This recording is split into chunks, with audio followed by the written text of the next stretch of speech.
C'est donc toi le nouveau. Alors, dis-moi, comment as-tu atterri ici? Elle me prend pour un teubé. C'est toujours la même histoire. Chaque fois, toutes les fois. Monsieur Kyle, je remarque que votre don pour le bavardage ne se limite pas à mes heures de cours. À qui étiez-vous en train de parler? À personne. Je vois que vous n'êtes pas d'humeur à faire la conversation ce soir. Pas grave, parfois ça m'arrive aussi. Mais si vous changez d'avis, n'hésitez pas à venir me voir. Bonne soirée, Kyle.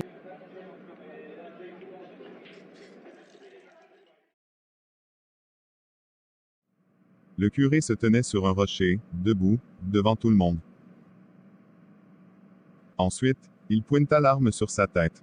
Il avait déjà les larmes aux yeux, et il s'écria: « Même si ma religion interdit le suicide, voyez en mon geste un ultime acte de foi et d'amour. »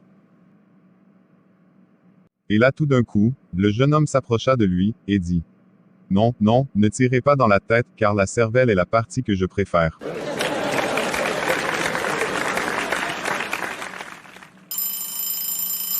C'est tout pour aujourd'hui. Passez un bon après-midi. Et n'oubliez surtout pas de faire des recherches sur le chapitre 2.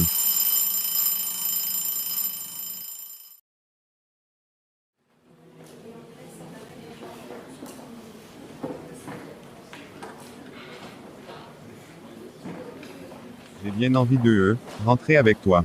Mais j'ai entraînement aujourd'hui. Oui, je sais, mais tu pourras toujours passer après si tu veux.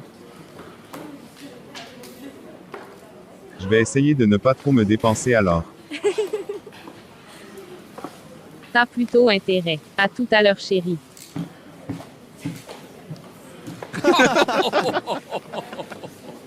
Qu'est-ce qui vous fait marrer autant?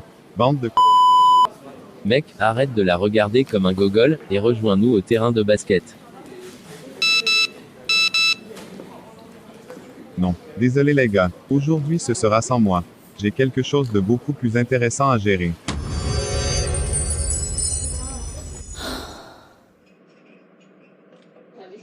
Monsieur Kyle. Encore vous, madame. Je me demande presque si je dois applaudir ou m'inquiéter. Je ne comprends pas. Comment faites-vous pour être aussi indiscipliné pendant mes cours, mais chaque fois que je vous croise en dehors vous avez l'air déprimé? Longue histoire, madame, longue histoire. Tant mieux, je ne suis pas pressée, alors vous me racontez ou vous préférez recommencer à parler tout seul?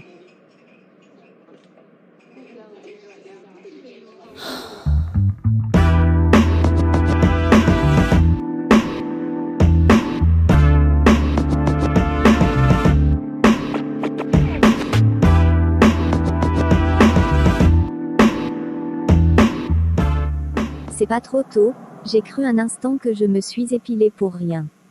Bah voyons, je n'aurais raté ça pour rien au monde.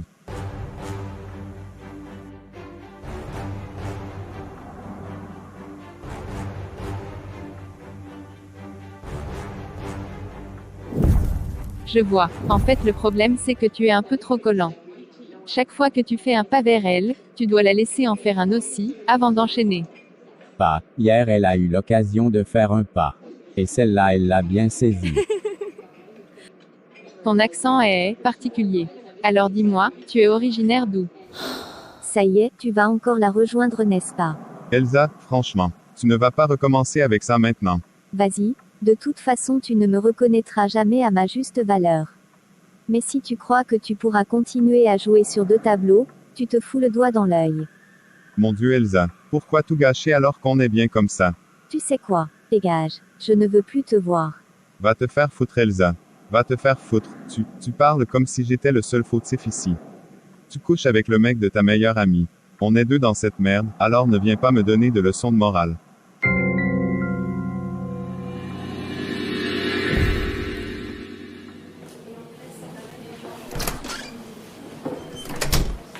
Tiens, qu'est-ce qu'on a là? Ah Robert, tu es là. Ouais, qu'est-ce que vous mijotez dans mon dos vous deux? Non mais, personne ne mijote rien Robert. On peut y aller Nicole. Je suis déjà prêt. Kyle, tu peux venir avec nous si tu veux. Oh non, vous gênez pas. Je vais appeler un taxi. D'accord. Bonne soirée Kyle.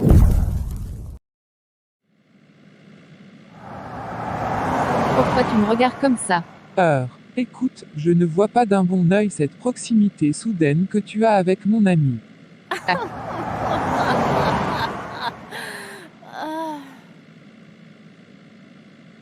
Écoute Robert, il n'y a vraiment aucune raison de s'inquiéter. Je l'espère. Souviens-toi que si tu es ici, c'est avant tout pour te relancer. Je ne veux pas que tu foutes définitivement ta carrière en l'air. Je ne suis pas seulement ta cousine Robert, je suis aussi ta prof. Vous avez intérêt à maîtriser vos propos, jeune homme. Roulez un peu moins vite, s'il vous plaît. Je ne suis pas pressé d'aller en enfer. Avez-vous entendu ce que je viens de dire? Je ne comprends pas. Vous êtes sourd, ou c'est juste que vous n'avez pas de frein? Je vais te raconter une petite histoire, Kyle. Attendez, je reconnais cette voix. Non mais franchement, vous êtes conducteur de taxi maintenant, n'importe quoi. Il faut bien avoir une couverture quand on gère ce genre de business. Beaucoup de gens tueraient pour avoir ce qu'on t'offre, Kyle. Mais vous m'avez kidnappé. Je ne t'ai pas kidnappé, un de mes hommes s'en est chargé pour moi. Pensez-vous vraiment que ça change quelque chose? Tu poses les mauvaises questions, Kyle. En quoi consiste votre business?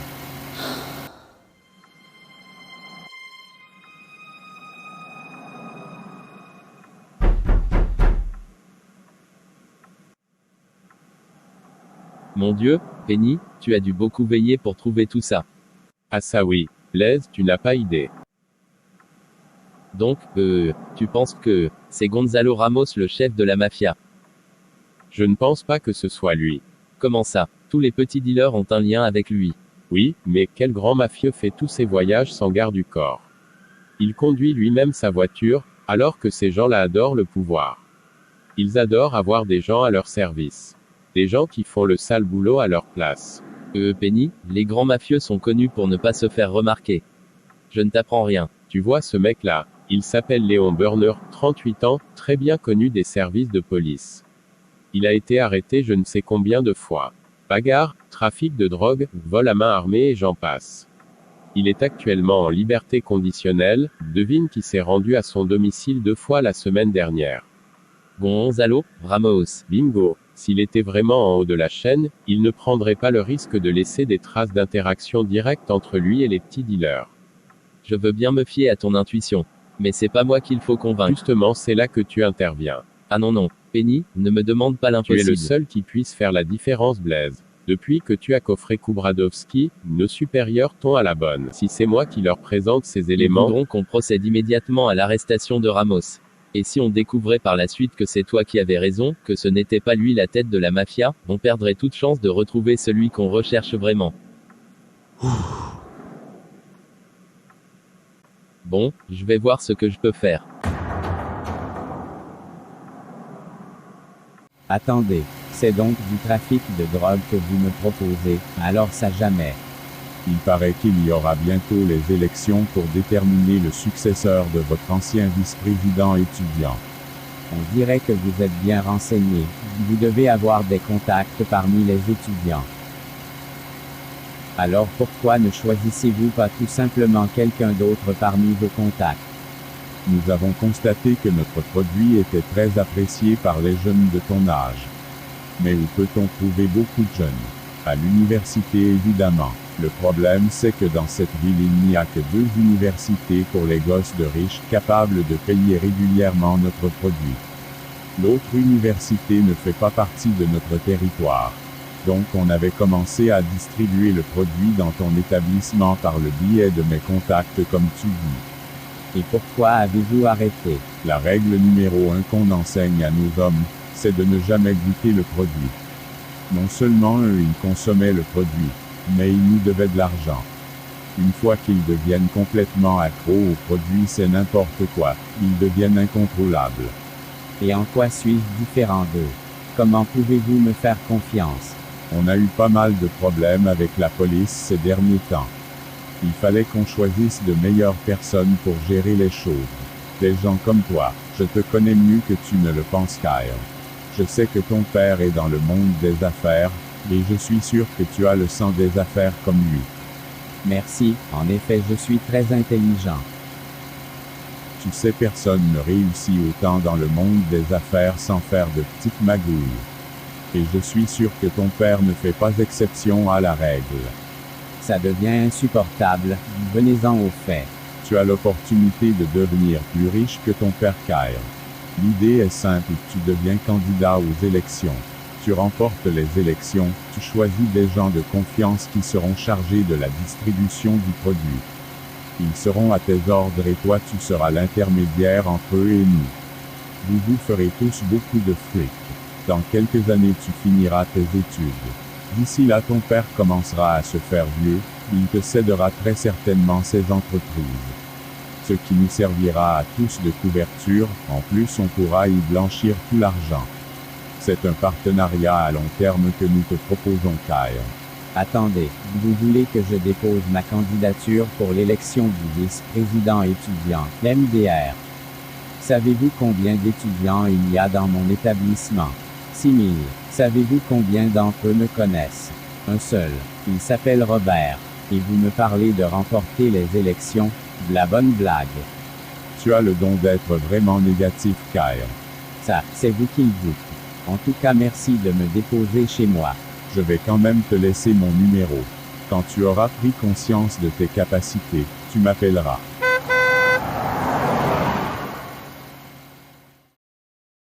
Je suis pauvre.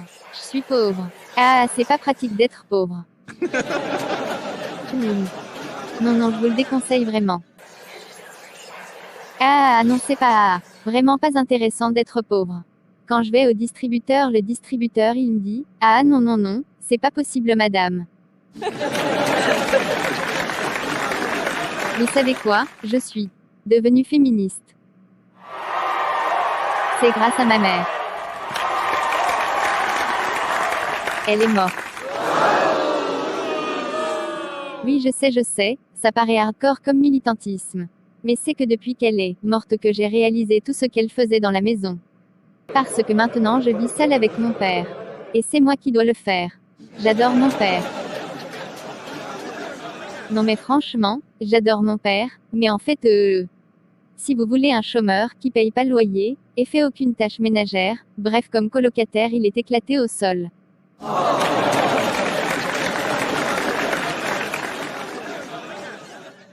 Ils ne sont même pas drôles, chérie. Tu es vraiment le seul homme que je connaisse qui préfère regarder ce genre d'émission, plutôt que de suivre les infos. Bah, tu ne dois pas connaître beaucoup d'hommes alors, chérie. Vraiment pas intéressant d'être pauvre. Quand je vais au distributeur, le distributeur il me dit, Évidemment, je ne connais que toi. Kyle n'est toujours pas rentré, ou... Si, il est là depuis 1 heure de temps. Il s'est enfermé dans sa chambre. Il a des devoirs, je crois. Il devrait laisser ses devoirs et venir décompresser, devant cette magnifique émission. Chérie, tu ne penses pas qu'il a le droit de savoir, peut-être qu'on devrait lui en parler. Il n'a pas besoin de savoir quoi que ce soit. Tout ce qu'il a à faire, c'est quitter l'école et se lancer dans l'industrie textile, ou dans la vente d'immeubles, ou se lancer dans n'importe quel domaine juteux dans le privé. Mais ça, il est trop irresponsable pour le comprendre et toi tu le pousses toujours à aller dans ce sens. Ça suffit, ne me parle pas sur ce ton. Tu sais très bien qu'il n'y est absolument pour rien dans tout ça. Et je ne comprends pas ta réaction. Veux-tu qu'on se taise et qu'on laisse notre fils aller droit dans le mur? C'est ça que tu veux, ok, laissons notre fils se bercer d'illusions pour être déçu au final. Il n'y a pas de rediffusion pour cette émission, chérie. Alors le moment est mal choisi pour discuter. Vous savez quoi? Je suis devenue féministe. C'est grâce à ma mère.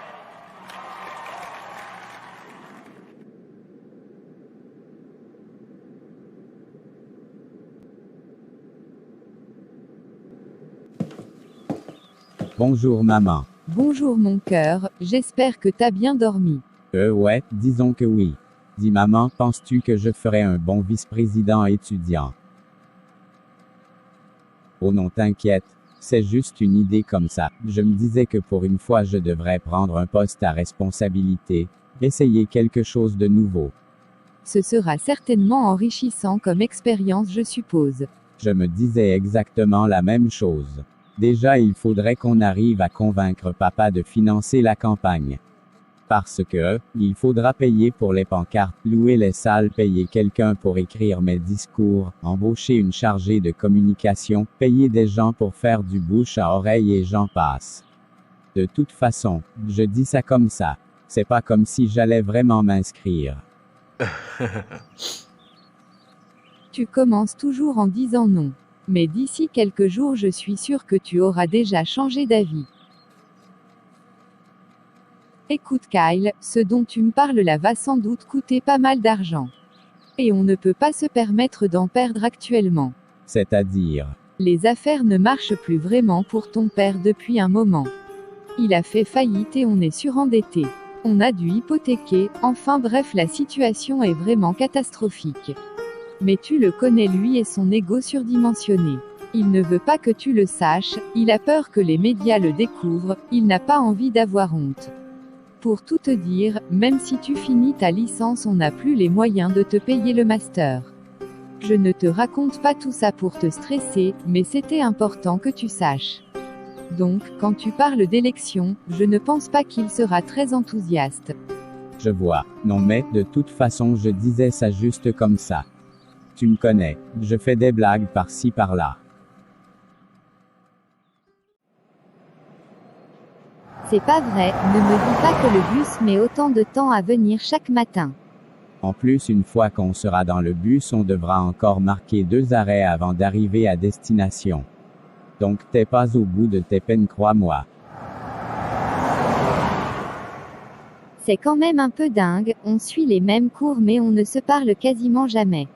Après c'est pas vraiment étonnant vu ton style de merde, qui porte des sandales pour venir en cours franchement. Pourquoi attendre le bus si vous avez votre chauffeur personnel? Allez, monte dans la voiture Kyle, on va être en retard. Tu vois, j'ai peut-être un style de merde mais au moins moi j'ai un chauffeur personnel. Bonne chance avec le bus. Non mais j'hallucine.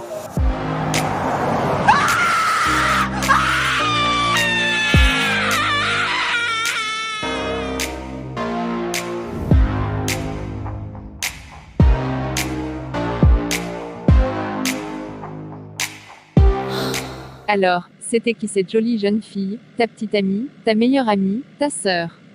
MDR. Très drôle, c'est juste une meuf de mon bahut. Quoi? Et tu ne m'as rien dit? On aurait pu la prendre. Non, on aurait dû la prendre. Bravo, maintenant de fausses rumeurs vont circuler grâce à toi.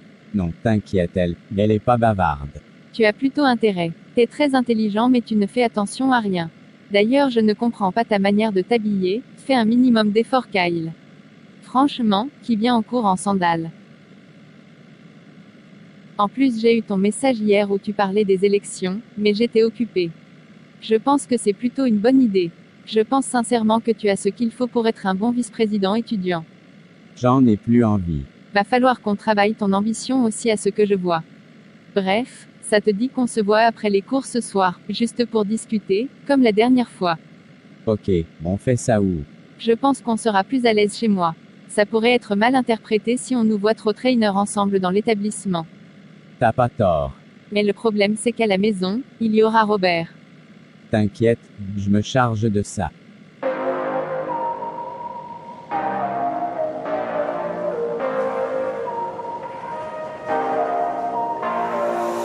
Attends, tu veux que j'aille te récupérer un paquet de drogue?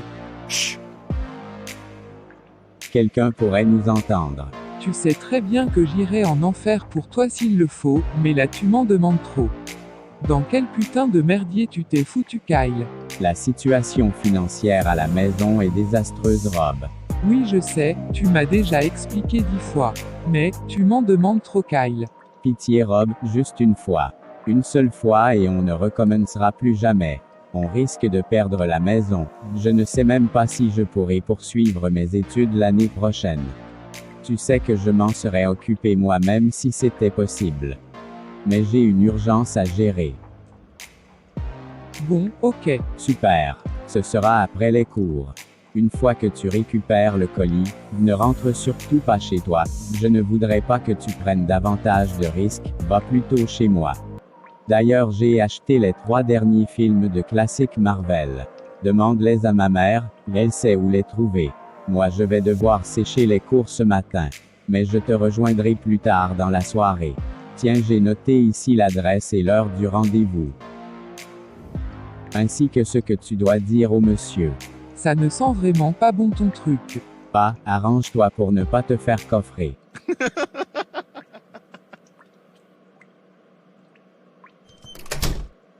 Salut les losers. Bon, à tout à l'heure Kyle, j'y vais. Carlos ouvre la porte. Rose, ouvre immédiatement cette porte. Je sais que c'est toi. Ouvre la porte, Carlos. Tiens, il y a ma troisième meuf qui m'appelle. Allez bye Kyle. Reste vivant jusqu'à demain.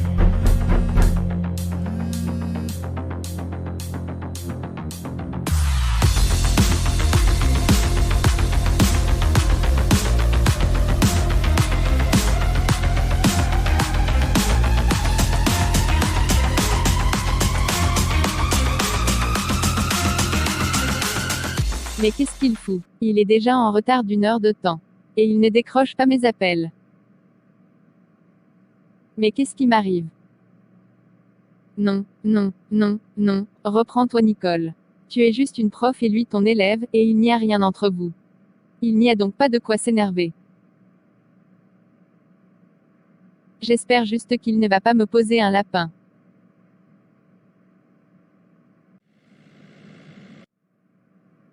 SV 98 58. Salut, je m'appelle Robert, et je travaille pour Kyle. Je sais parfaitement qui tu es. Ce que je ne comprends pas, c'est pourquoi il n'est pas venu en personne. On ne fait pas de changement de dernière minute sans prévenir. Ce business n'est pas un jeu. T'as de la chance que ce soit moi. À ma place, un de mes hommes plus suspicieux t'aurait déjà certainement éliminé. Allez, monte dans la voiture.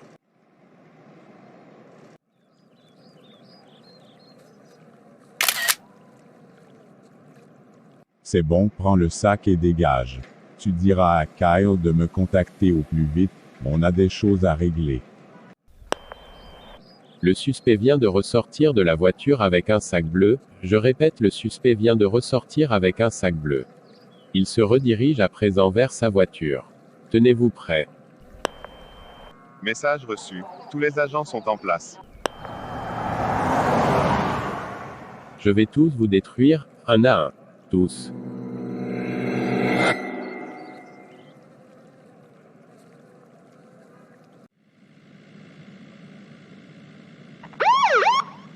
Et merde.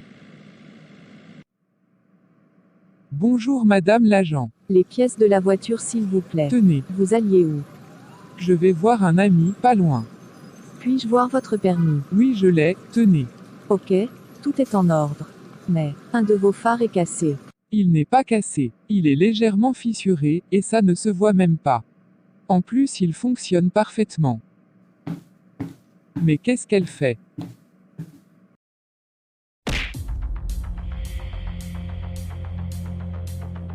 Voilà, maintenant il est cassé. Mais qu'est-ce qui vous prend? Vous conduisez une voiture avec un phare cassé, je ne peux pas vous laisser partir. Mais c'est vous qui l'avez cassé. D'ailleurs, qu'est-ce qu'il y a dans ce sac bleu? Vous êtes complètement folle. Et vous avez abîmé ma caisse. En plus, vous refusez de vous exécuter. Descendez de la voiture, vous êtes en état d'arrestation. Folle. Taisez-vous, et maintenez vos deux mains sur le capot. Monsieur Robert Mills, vous êtes en état d'arrestation pour refus d'obtempérer et agression d'un agent de police. Vous avez le droit de prendre un avocat et tout ce que vous direz pourra être retenu contre vous. Ah, voilà mon coéquipier qui arrive, on va fouiller votre véhicule et votre sac, et on vous conduira ensuite au poste. C'est donc toi le nouveau. Alors, dis-moi, comment as-tu atterri ici?